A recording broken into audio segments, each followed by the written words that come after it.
Thank you very much all for jumping into this really exciting founder Q&A. Appreciate everyone who's given up their lunchtime to have a chat with us. I think you're going to be pleasantly surprised and you're going to be really impressed with the opportunity that we've got for you today. This session is being recorded, so I just need to read out a couple of housekeeping disclaimers. So just bear with me as I go through them. So the information that you hear today is coming directly from the founder. It's an opportunity for us to talk to the founder, the team, and understand kind of what's driving them to do it. It doesn't make up a part of the official deal note and should not be relied upon to make investment decisions. Um, in terms of confidentiality, everything that you learn here today is confidential and shouldn't be shared with others. We are also recording and you'll get a copy of the recording, but please note that the recording is also confidential and should not be shared with others. This is an exclusive Blossom Capital Partners founder Q&A, and that's why we just want to keep it very confidential and make sure that you're going and reading the official deal note afterwards and making your decision investments based on the information that we're providing through the deal note. The way that we're going to run this session is I'm going to give a little bit of an introduction about ourselves, who is Blossom Capital Partners, and then we're going to hand it over to Max and team to talk about CoTreat. I'll give a little bit of an intro around why we really like the opportunity, how I met Max, and what's exciting us about it. And then we'll talk to Max and give an overview of CoTreat, the industry, the market, and you can ask all the questions that you want to. And I think there's going to be some good, interesting questions out of this one, given the opportunity and the timing of it in market. We'll leave a little bit of time for Q&A at the end. Now, if you do at any point really want to ask a question, please go off mute and ask. But while we're having the Q&A, if you can, keep it on mute, and that way we won't get distracted with various background noises and things like that. So without further, a little bit about myself and Blossom Capital Partners. So my name is Vadim Petrochenko. Syndicate lead, founded the syndicate Blossom Capital Partners. My background is a little bit in software engineering, business law, but mostly corporate background for a couple of decades, working across various procurement, commercial, supply chain industries. So a little bit boring, but I tend to love the boring. And Joanna, my partner, she won't be able to make it today. We've got a little 8-month-old, which unfortunately had to be taken care of, but she really helps a lot with what we do here. And she has a lot of say and a lot of input into some of the opportunities that we look at, and would have loved for her to say hello to you, all of you as well, but we'll have to do it on another one where we haven't got a little bub crying for a nap. Blossom Capital Partners, we look at specifically early stage startup opportunities to invest in the Australian ecosystem. We're focused specifically on tech-enabled businesses. We love watching and working with founders who have deep domain expertise and who have experience in having run businesses before. And as you'll find from Max, certainly where he fits. We want to see opportunities that have that global scale, but at the same time have a good enough foothold into the Australian market where we see it a sustainable business developing locally and then expanding out globally. We love seeing those opportunities. And again, this is something that you'll see with CoTreat. We like to promote and share opportunities, not just with the investors within our syndicate, but we also work with early stage VCs, other angel investors, other founders, and through that network is where we get a lot of these opportunities, and we work with a lot of the founders. We tend to be a little bit more active in our investments ourselves, so we're a little bit investor operators, angel operators, where we do support directly the startups and the founders that we back, either through providing non-equity based, completely non-equity, but helping out by making introductions, connections, and also supporting with some of the skill sets and experiences we have. So we do tend to get active. We do enjoy working with and helping the teams grow and flourish. But having said that, sometimes we just hands off. because the founders and the teams probably don't need our support, don't need our skills, and they're on a specific path that we just want to provide funding for. We're absolutely happy with that. We've done that many times, and we've seen the success out of that. So that aside, that's Blossom Capital Partners. For those I haven't had an opportunity to meet in person, I'm always happy to catch up. We are Melbourne-based, or jump on a virtual call, Zoom, Google Meets, whatever your preferred is. We're happy to do that. That's us. Thank you for listening to that. And I'd like to turn all of our attention now to CoTreat, Max, and team. We've got 3 people on the call from the CoTreat team with us today, and we should get a really great rounded insight and introduction into the team and the CoTreat business. I came to meet and be introduced to Max through one of the early stage VCs called Archangel Ventures. It's based in Melbourne. Archangel Ventures is one of a handful of genuine early stage venture capital funds in Australia. They invest in early stage opportunities, and through that relationship, we got to know Max a little bit more. I got to understand why Archangel themselves were interested in what Max was building, and they got in quite early.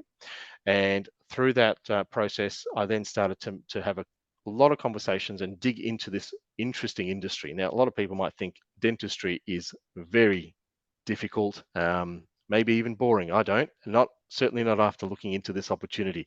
I learned a lot about the asymmetry between health insurers, dental practices, and government regulation, and some of the structural problems in the industry, which this, I think, could potentially solve moving forward. And we've got a really great opportunity for CoTreat to actually be the voice of that solution in the market.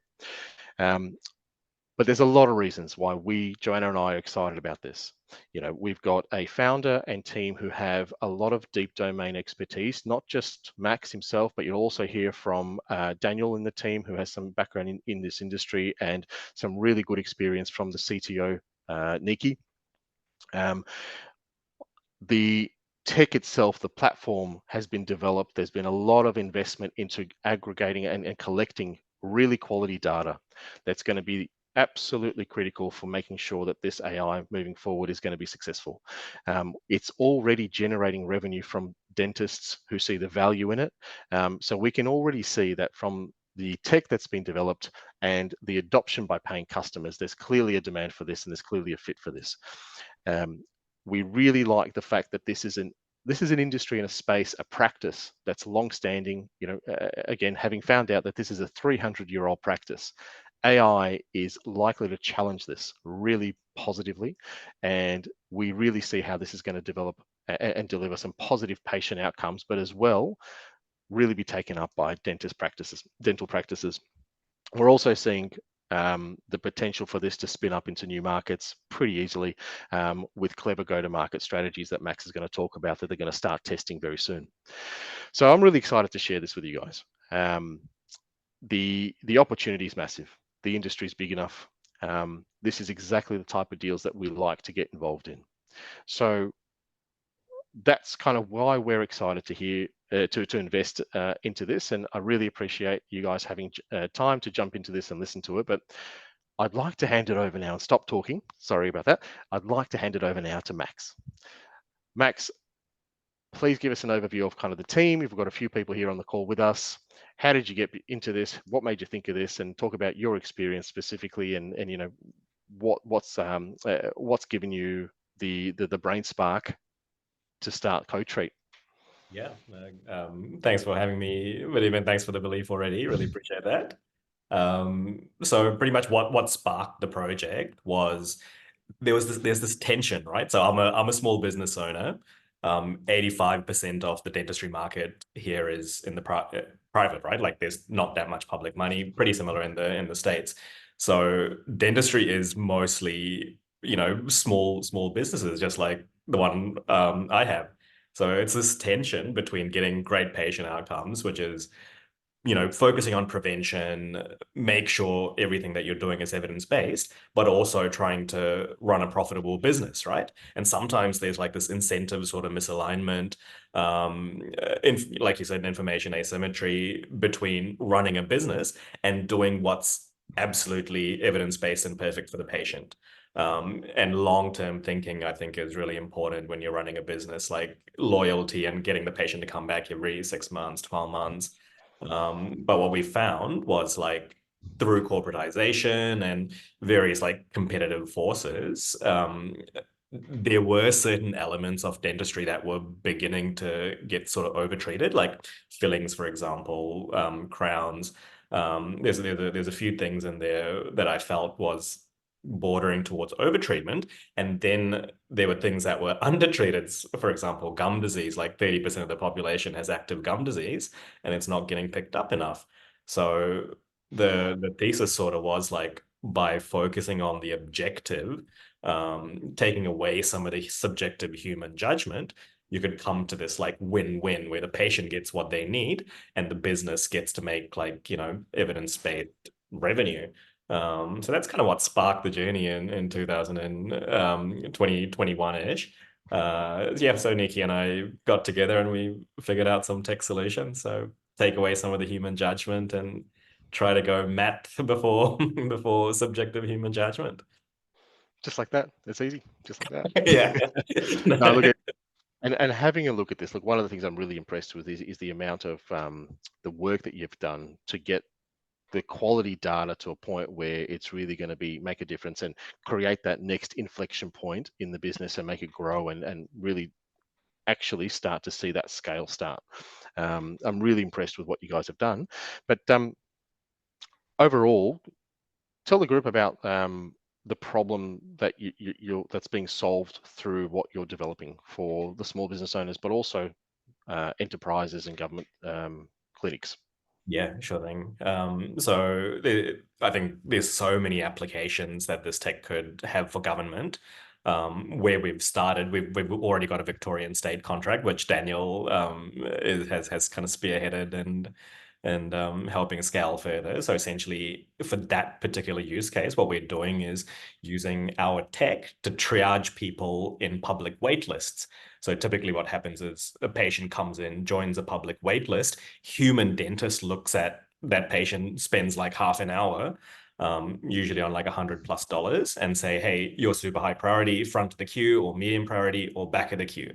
See you in 2 years. That's actually how long the wait list is in Victoria. So what we're doing instead now in this pilot is get a dental assistant on like $25 an hour to take photos, take x-rays, and get the data through our algorithm, and then we can algorithmically, based on the disease that's present on the patient, say, yep, this is an actual emergency. Let's see you within the next, 48 hours. Or Mm. if it's not super high priority, then there's that clear evidence base to say back of the queue. Unfortunately, there are higher priorities. So through better sort of division of labor, what we're finding is eventually we'll be able to shorten this wait list by freeing up the dentists to actually do dentistry, and we do the screening and triaging. Mm. So Some taking a public step back then, how talk about the solution. How does the solution actually work? Explain this to the people listening. What does it Yeah, actually do? How does it work? yeah. Should I show you? Sure, sure, yeah, yeah. I'm gonna share my screen. Um, I'll show you the product So this side. is the platform that we're looking at now. This is the back end, or is this like a dentist front end?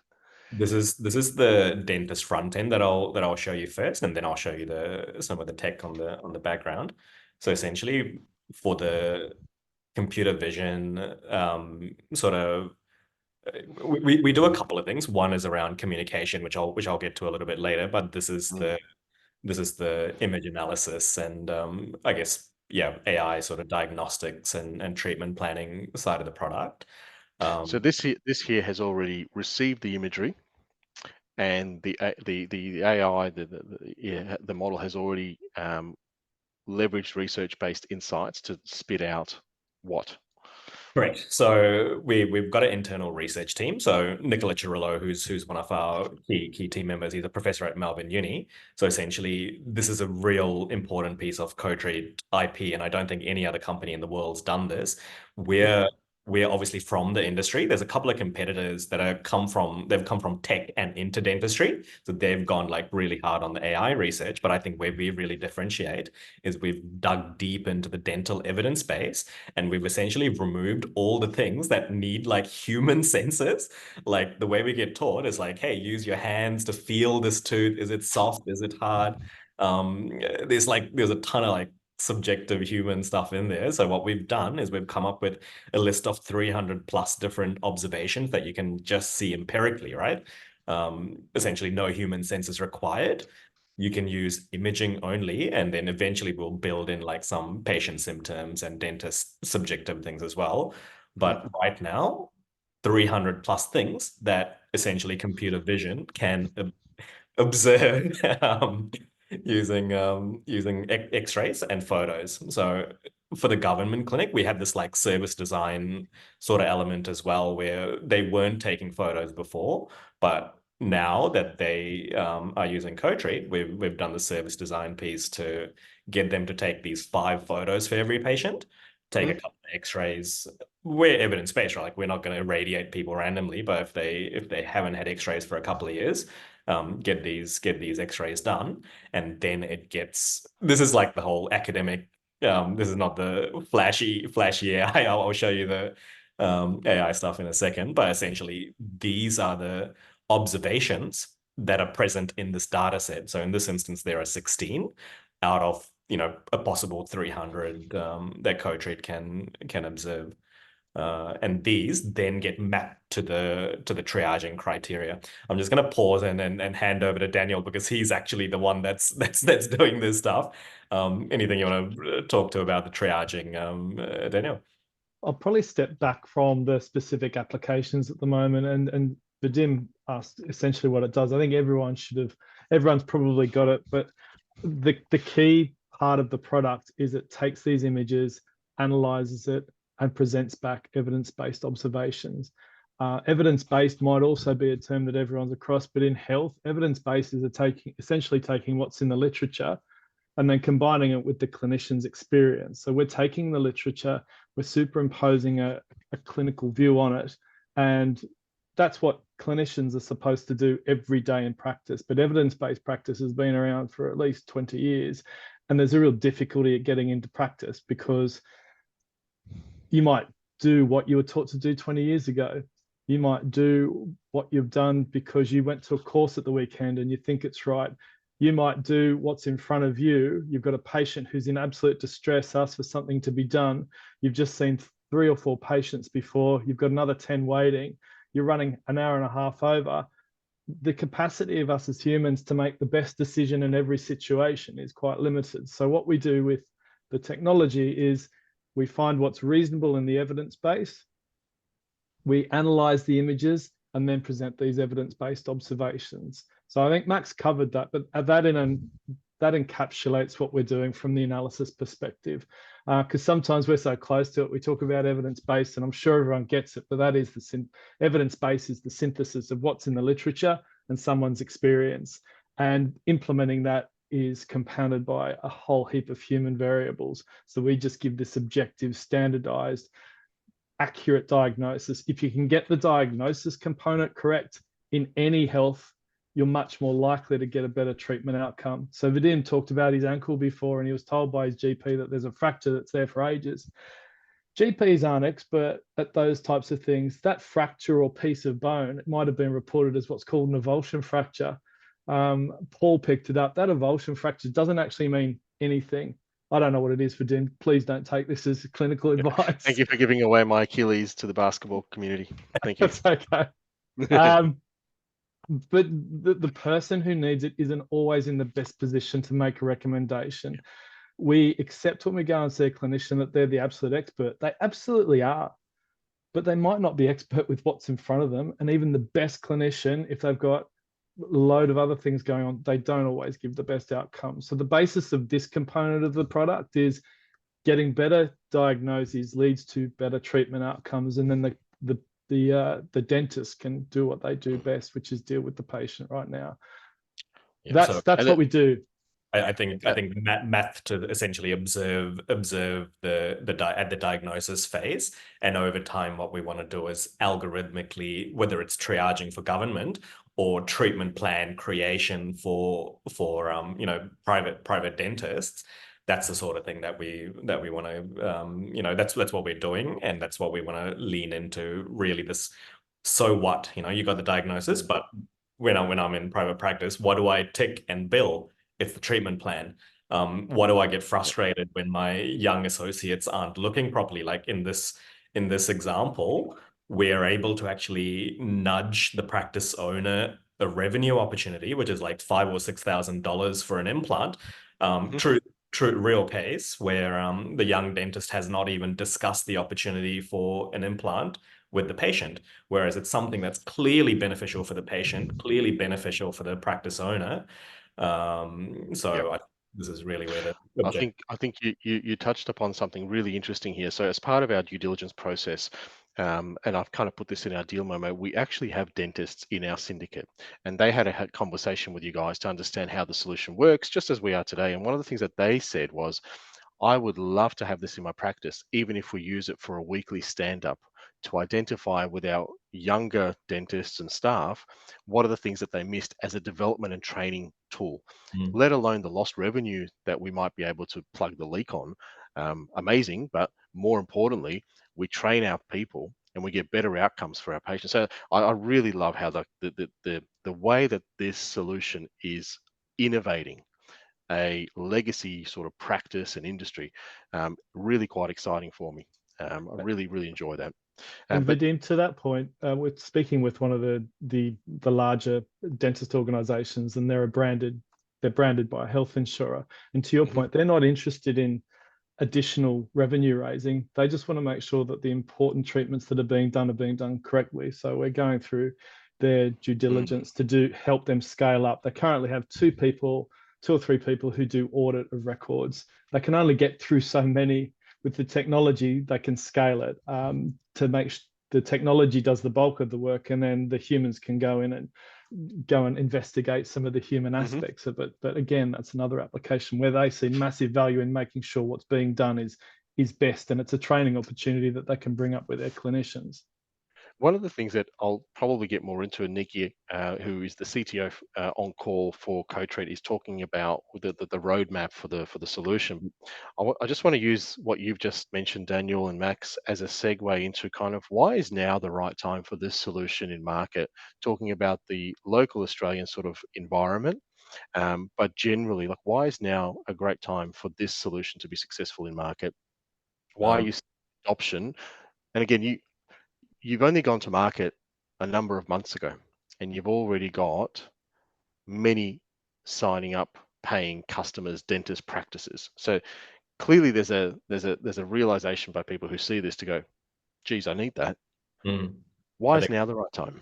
I think that's a twofold answer. In the private market, I think with reduced discretionary spending, like times are tough, right? Like patients are putting off their checkups and cleans and aesthetic work and whatnot. So and competition is essentially is pretty high between dentists. So they really want like innovative solutions to essentially build patient loyalty through like better quality of care, better communication, which we have two different products to facilitate each of those, and also find the revenue opportunities where it's evidence-based. Like I don't want to see any potential implants or orthodontic opportunities walking out my door when potentially next month we could have gaps because interest rates are high and people are like having mortgage stress, right? So in the private sector, I think there's a very clear tailwind for us, like, to help dentists maximize their, essentially per patient yield, but of course in an evidence-based way.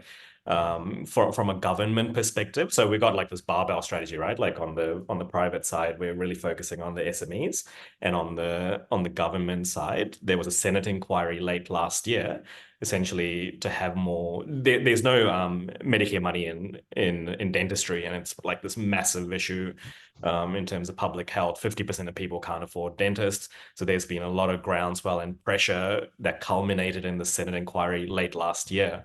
And they've come up with sort of 4 options. I think you touched on that in your deal memo, Vadim. So we think in the next few years they're gonna have upwards of $2 billion. It could go up to like 11 billion, which will be amazing. And I think if we position ourselves right, and now that we've got our foot in the door to government, we can build on that success and potentially be the company that like claims audit and claims validate to make sure the taxpayer money is rolled out responsibly. Because there's been a couple of schemes that's blown up in the past, and the government lost trust essentially in the dental profession because the costs kind of spiraled out of control. So I think a system like ours, being objective, can really help control some of the costs. The other thing is, in the public system, one of the schemes that Max talked about, they budgeted for 385 million over 4 years. That blew out to 2 billion annually, and they had to cut it short after not the 4 years. And that was a combination of a few things. Yes, there were people rorting the system, but also the dentist had to manually submit forms. Dentists are expected to know what every single funder requires for them to submit a claim. Insurers all have different rules. Public bodies all have different rules. And what they found in the wash up of that was the dentists, for a lot of the time, I think they had to look at 1,200 dentists. They didn't actually know what the process was. So if you could impose a technological solution that is just part of the dentist's normal workflow, because they're already taking x-rays, they're already taking photos, that just automatically goes off for validation, and that's the form, and they don't have to fill anything out. There's some possibility there. Another component to consider as to why now is a good time is, Max mentioned before, there's waiting lists of 2 years in Victoria. There's waiting lists of like 4.5 years in Tasmania. And most of the people who are on the waiting list don't ever get that treatment. They end up jumping the queue because they develop a more complex problem that pushes them into the urgent list. So they started with something that was appropriate for a waiting list, but just by virtue of the fact they couldn't access the care, they jump it. So there's a need to scale the number of people who can treat. But the number of dentists is dropping in public has dropped by about 20%. So we need to help other practitioners. So dentists aren't the only ones. Max mentioned before, they're the highly paid, top of scope people in the dental environment. The other reason it can help is it can support other dental practitioners like oral health therapists to work top of scope and actually get more out of the dental workforce because they're being supported, because it can't all continue to go directly through dentists. And that's been a big thing with our new government provider, that they've actually made a 20% reduction in the time needed to see patients because they're using the technology. Well, taking some of that content that you've just provided, I'll ask a leading question. You talked about dentists being a bit too busy to comply with certain programs and schemes. We've talked about the need to kind of use this as a training tool because we miss things and we're so busy in the practices. So one of the things that I really liked was you've really given thought around how do you make this adopted by dentists. So with any sort of health tech, in my experience, and it could be different for others, is unless you can figure out a way for busy health practitioners to actually use this stuff, it can be the fanciest, beautiful thing, but they'll never use it because it's too busy. But I like how you've actually given this thought, and you go to market, and even your technology strategy is really trying to figure out how do we get this into the hands of busy dentists, and not even into the hands of busy dentists, almost make it seamless for them that it's just part of the practice. Can you talk a little bit to the group around how you've done that and how you've overcome that whole busy dentists issue? Yeah. So I just thought to myself when we started, what technology have I implemented in my practice and what I hadn't? So it's pretty much anything that had a measurable sort of ROI to allow behavior change. And things that wouldn't cost me time, right? Because I'm juggling my own patients. I'm keeping an eye on my associate dentist and hygienist. Like, dentists are super underwater.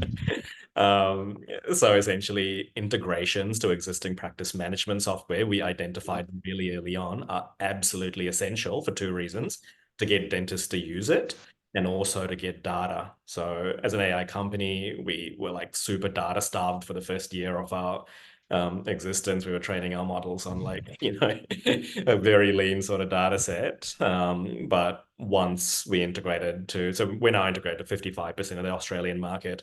We've got the opportunity to integrate with 1/3 of the US market as well, which is so huge. So essentially, we now have like access to like drinking data through a fire hose. Our current models are trained on like 70K images, but since essentially January, that's gone up to like You got 4 million. millions. Yeah. So I think part of the user funds is really starting to invest in our AI strategy, AI devs, and essentially how to hit it as fast as possible with this new trove of data. Well, look, it's a good point, and I want to bring Nikki into the chat because you've really thought hard about how you develop this and integrate it technologically. You have targeted a very specific sort of market segment that is established in dental practices, the PMS, but you've also spent time developing the platform. You've also actually developed a completely second module in addition to the triaging thing. You've actually developed a second module that actually deals with communicating with patients as well. So building that stickiness and that hook into patients for practices. So Nikki, do you want to just kind of tell us about the journey there? Yeah, definitely. So the whole startup thing itself is quite complicated. As you know, a very, very small team, you would just say, okay, let's build an AI product. Let's just focus on building, the models. But in reality, that's not the case. Because, if we want to build an amazing AI model, we want millions of data, but that's not how we started. So when we started seeing the issue with the training data, we started to think, how do we actually get the data? And then other perspective of the AI training development, like life cycle, you need to have the way to acquire the data. You need to have ways to label the data. For example, I am not a dentist myself. I cannot just say, okay, this is the way to use the AI to identify a caries. We need professionals kind of like creating a huge ton of like annotated data, not just the images. If you just have 4 million images, we cannot actually just easily convert it into the model. So when you think about the details, there's a lot of things we actually need to solve first. And then one of the things that Max mentioned is this integration with those big practice management software, which is something that quite unexpected than I initially thought of, like, oh, we are just going to create, like a web application. But turns out most of those practice management software, they are like a very old-fashioned, Windows software. So we needed to build something that runs on a Windows machine and then interact with the local Windows, application, and then get the data and sync them, and then to our server. And that's just about the data acquisition. And then when you thought about, the labeling kind of thing, we had to, besides our model training, that kind of work, we had to build up our own labeling platforms so that our dental professional labelers, they have the places to actually, like add annotation data to all the data we acquired, the data acquired. And then when you think about this whole like life cycle labeling, and then you train your model, and then your model started being applied to the application, we need a way to kind of get the feedback, So having our platform built that allow the customers actually give us feedback of like, okay, this doesn't make sense, that doesn't make sense, is also part of it. So I guess what I'm trying to say is, it sounds like, okay, your tech will be mainly just focusing on building the models, but we actually spent a lot of times actually building up the ecosystems to surround it. Yeah. All right. And so what's your outlook for the solution, and kind of where do you see the opportunity to build out these models as a next sort of phase? Because for the people on the call as investors here, we're kind of seeing the opportunity as it is today, but we're also trying to imagine where's the inflection point and where's it going to go off, and how can we see this kind of really becoming something special? But from a technology point of view, where do you see it, Nikki? Yeah, I think we are in a very good spot in a way, like, as I described, over the years, we've actually spent a lot of effort that is probably doing something that is a little bit indirect to the AI model itself, because first of all, we set up the product, and then it is to be adopted by the actual practices, and we've made a great progress in terms of like integrated with different partners, and which from the technical perspective, we want to solve the first biggest important issue, which is the data acquisition. And then we have Max and Daniel has done great job building up these amazing academic teams, because just hiring several engineers will not actually be solely solving this AI problem. We need to have actually professional people who guide and work very closely with the technical teams. We actually set up a AI research team workflow, because from outside the perspective, when you think about the dental AI, it's just like a one model. It's like you treat it as like ChatGPT-4, but in reality, it's not. It's not that single one big large language model. We have models like just to classify different images, and we have models just to identify tooth numbers. We have models just to identify the different parts of the tooth. And then once you solve those fundamental layer of the models, then you jump on each individual pathologies, caries, bone loss, wisdom teeth, those kind of things. And we have like 16 different categories, and each category has subcategories. So our workflow to work on each category will be the research team, the academic team actually start with that. They will sit down and then look at this category, and then they need to provide a document, as we call it, a human methodology, that they agreed on. That's how human actually recognize it. And then it comes to the engineering team. Engineering team kind of trying their best. It's always challenging to understand how dentists tackle certain issues. And then we see, okay, this is how humans do it from that perspective. And then from technical perspective, what kind of model that we should use, and then what kind of annotation data that we should do to train that.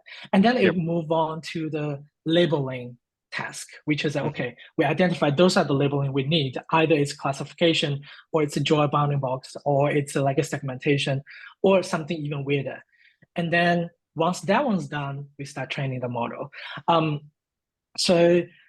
We have this really good setup, and then we also have the actual layer of human review, because there's just so many different categories. And the research team is as amazing as they are still continue adding more of the things. So we have these teams to give us feedbacks of the AI models itself as well. It's deeper. Sorry, Nick. It just gets like deeper and deeper as we go into it. Yeah. But if you look at a 2033 sort of 10-year view, what we want to see is humans no longer diagnosing or treatment planning. It's CoTreat that's going to be doing that for dentistry, and humans will accept our diagnosis and treatment plan. So it's, as opposed to take it as a suggestion. Exactly. So now what we're doing is like, hey, it's just like, what do you think? Whereas as models get better and better, we want to be that authoritative figure in dentistry. It just goes to show, like having a bit of an IT background, I am well aware of the complexity to create really robust models, but also AI and how important data is. But you've had fantastic success in capturing so much data points now, millions of data. That goes toward your traction. Very quickly, Max, can you give the group a quick overview of kind of the success you've had and the type of deals you've been able to secure, or that you're trialing, that you've got in your pipeline? Yeah, sure. So I think for a startup our size, like we've just got so much opportunity. I think the problem is focus. And I guess like our existing investors, this is the one question they keep asking me: what is the focus? What is the focus? So I think we have to be a little bit ruthless in terms of where we are focusing. And like I alluded to before, Daniel. It's not a bad problem to have after a few months of in market. Honestly, like you see startups and go, I don't know where the next thing's going to come from. You've got too much. Which again, has its own challenges, and I Well, jokes it's been aside, two years of super hard work of building the fundamentals, like Nikki said, and we raised the Arch Angel and some high net worth money in 2022. So it's not like it's happened overnight. It's been 2 years of banging our head against the wall. So essentially, I think, let's say 80-20, 80% is going to be focused on the private market, mostly SMEs. So I really know what small dental practices need to, I guess, be successful. So trying to sell to SMEs in Australia, and then hopefully, in the next 6 months with a little bit more capital in the US. We've already got LLCs set up there. We've got a trademark, so we're kind of good to go for the US. And then 20% of our energy, I think the government opportunity is such a differentiator to the other dental AI companies out there. And we've got unique expertise. So I would say 20 government and SMBs. We also got a couple of corporate pilots, like Daniel was saying. It's not revenue generating, the corporate pilots. The government one is revenue generating. SMBs are revenue generating, but the corporate pilots, it's still in this early sort of phase, but they've been a great proof of concept. Yeah, exactly. Yep. Well, that's fantastic. And look, you mentioned before the call, and I'm going to put you on the spot. There's a little bit of an announcement that you want to kind of put out there around the US market and kind of how you're now starting to look a lot closer at that opportunity. Do you want to give the group a quick overview of what you're doing there? Yeah, 100%. I guess to be super candid, we've chatted to the big VC firms in Australia, and one of the key things that might be holding them back is the international market validation. And essentially 200 billion of the 600 billion dentistry spend is in the US. So it's like this disproportionate. 30%. It's like we've got to play there, and at least validating desirability for the SMEs there. I think it's going to be super valuable for us to attract a really good round later this year. So essentially, we're just going to replicate what we've achieved here, right? Just November, December, we pushed some Facebook ads out there and got some leads, got them on some Zoom calls. And Niki's done great work trying to automate this marketing to sale to onboarding funnel. So we've had some people actually go through that process, right? Essentially create a CoTreat account through our website, sign up to Stripe through our website. And I think that's really what's going to help us scale pretty rapidly in the sort of coming months and years, with a little bit of luck, of course. Yeah, so essentially in Texas and Boston, we're going to chuck out some Facebook ads and see what happens. Amazing. Well, I appreciate you've already kind of done a little bit of a quick product demo, and that's kind of what I was going to do to kind of close it up. But you've really covered off some of the really fundamental stuff that I think people will be more interested in. And what I'm going to do is I'm going to pause now. We do have people on the call, and I've got some questions coming through on messages as well. But is there anyone on the call that wants to just jump in and ask any sort of questions from the team? Yes, if I may. Over here, Alex from rainy Sydney. I heard Melbourne looks much better today for a change. So if the team can tell me a little bit more about the current GTM environment, especially your sales towards the SMEs, what are some of the major objections that you get? You already mentioned that you want to focus on the SMEs. How do you build pipeline there? And just tell me a little bit more about the sales process you have right now, not so much in terms of what you do step by step, but just some of the learnings and maybe some of the assumptions that you had earlier that were completely turned over by your conversations with customers. Yep. So we've got about 35 different SMB subscriptions now, and we have the communication product, which we're leveraging OpenAI for, and we've got our, I guess, diagnosis, which is the one that's really close to our heart. I'll just very quickly touch on team. It's all on our website, but essentially our sales team is led by an ex-Invisalign person, Jan Schiffner. So we got Jan on board a couple of months ago, and essentially we've made a decision for the early adopters to hold their hand a little bit, just like you suggest, right? This early adopter feedback is super, super important before we try to over optimize and try to automate the sales and onboarding process. So currently, essentially, Facebook leads come in or organic leads come in through our website. Connor is ex-Uber, so he's working a couple of days for us. Jan is full-time. So pretty much leads coming through our website or Facebook. Jan will currently have a Zoom call with them, essentially do this like, sales pitch. These are the two products. Once we get a subscription, then we integrate them if we can. You asked about objections. One of the biggest objections is lack of integration. So we've got 55, but 45% of the market is pretty fragmented. There's like 5 or 6 other dental practice management software we'd need to integrate with. It's a bit resource intensive. So it's like, we have to make decisions. Are we going to integrate with 1/3 of the US market by doing Dentrix? Or do we gain another 5% here, 7% here with better capital? Hopefully we can do all of the above at some stage. Yeah. Does that answer your question, Alex? Or have I misinterpreted something?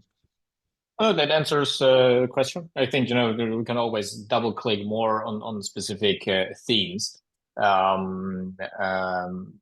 think for me, it's always interesting to see, how quickly can you scale here? At the same time, how close are you to the customers to kind of, get really learnings out of their usage, especially if you're so early in your journey. I think it is very tempting to go quick into other areas. At the same time, I admire founders to say, okay, good, we take it a little bit slower just to make sure that we're building something that is really helpful, and we are not pushing it through, but there's kind of an organic pull to it that ultimately will help to reduce churn. I don't know how your contracts are set up. Is it 12 months, monthly, whatnot? But often you see a higher churn after 12 and 24 months when the initial contracts drop, because suddenly you don't have that PMF that you hope for. So this is where I'm coming from, and where I would love to at one point or the other double click a little bit more. Yep, I guess we're too early to give you a data-backed answer to that one, but in terms of we are making efforts to Zoom these guys like every couple of weeks, like essentially give them access to myself and Daniel to emails and texts just to say, hey, how you going? So I personally believe early adopters are like pretty much one of the most valuable resources that we have, and they're responding by becoming our valuable resource. So yeah. Thanks for that, Alex. Look, very quick, I'm mindful of time as well, and then people have given up their lunch, but one of the questions that's come through is, can you give us a little bit more information about the use of funds, and what are you going to do with the funding that's going to be raised in this current round? Yep, that's an easy one. I think we've finally got the data to really focus in on the technology. I think we've been really focusing on our domain team, our go-to-market, application layer stuff. But all of a sudden, we've gone from like 70K to 4 million images, and that's just the tip of the, essentially we're going to get more and more. I think this year we really have to focus on the technology side of things. Amazing. All right, look, I just want to open up to the group again, because I don't have any other questions on messages. Is there any other questions that anyone would like to jump in and ask? Silence is always great, because I'm hoping that means that it was an amazing Q&A and they've got all the answers they need. But thank you for everyone. Honestly, this one's got us quite excited. I think we genuinely see, Joanna and I genuinely see the opportunity here. We love the team. We really think that this investment as a next phase will really see the growth and the inflection point. I keep referring to that around where the business is going to go. What I'd like to do is refer people to the meeting chat and to jump into the deal memo link that's been provided by Zach. And I want to use the opportunity to actually get Zach to tell the group what are the next steps in terms of investment. What can you expect in terms of the experience once you click that big button that says, let me into this deal?